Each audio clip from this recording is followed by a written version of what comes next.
Hey, so this is an update that I did on the Flex container that I think is a reasonable substitution for split left, the split wrapper that David came up with. So this is primarily for David. I'm just going to explain what I did.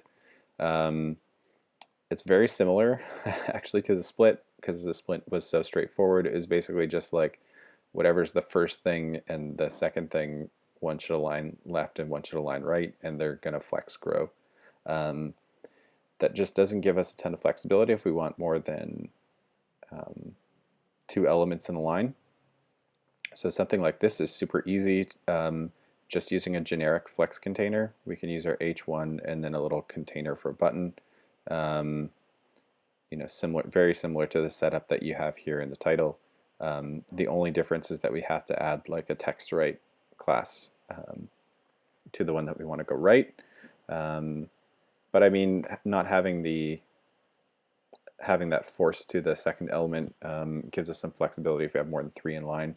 So here's the card. The only difference structurally, I think, is that this time we're using shrink, and we could, in this case, we could probably get away with either setting text right to this rightmost container, or we can shrink.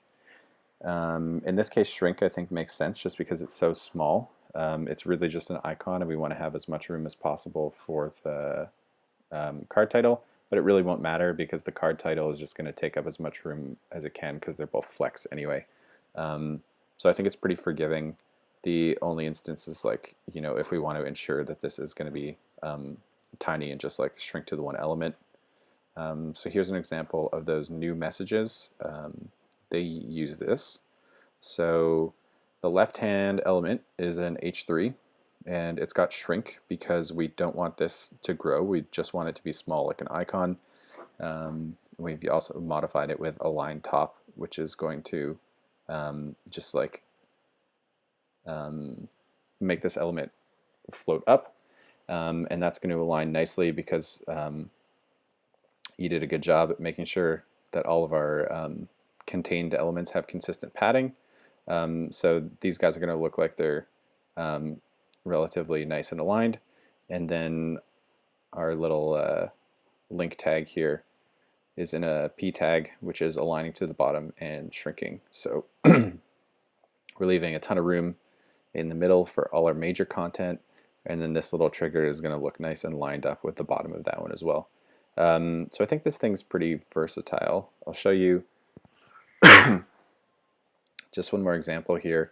So this is like a more complicated element. We've used two different flex containers. So you can see one here.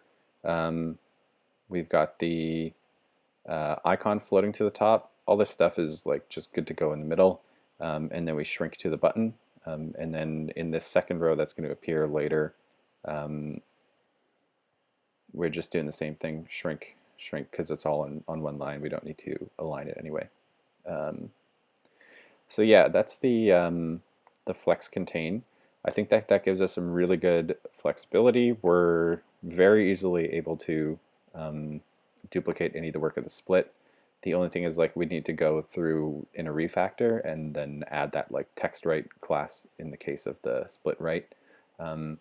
So I don't know, man. Like maybe there's a general solution where you decide like in card titles you want the second one to always go to the right. That would probably save a buttload of refactor time because you could just swap split for flex contain and then it would give you what you want.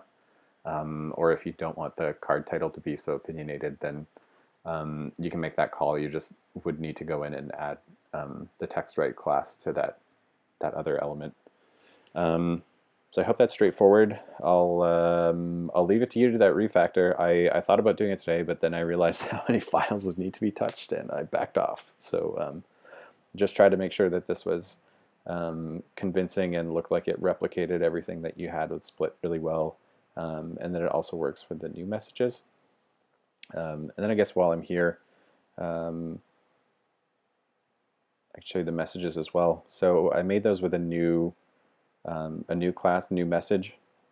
Yeah, you can see the flex container works pretty nicely here. And then the subtle class just removes the background and some of the styling. I think probably in the future, optionally, these guys just won't inherit that color, but it was a little bit tricky, and this was basically what I wanted for the short term. So I'll worry about giving these a tiny bit more love when we actually get them on the dashboard for real. I think when we redo the when we kind of redo the dashboard styling in earnest and the navigation, we'll switch everything over to this. But it felt premature to replace all these guys, which are working fine for now, and didn't really have the depth to go through and do a whole whack of testing for these guys. But they play nicely with a bunch of different configurations inside, and if you're using a Flex container inside, they're basically good to go. They're just a good container with a bit of a shadow and a border. So yeah, you can take a look there. New message. The only place this guy is used right now is underneath the credential. Okay, so that's the update.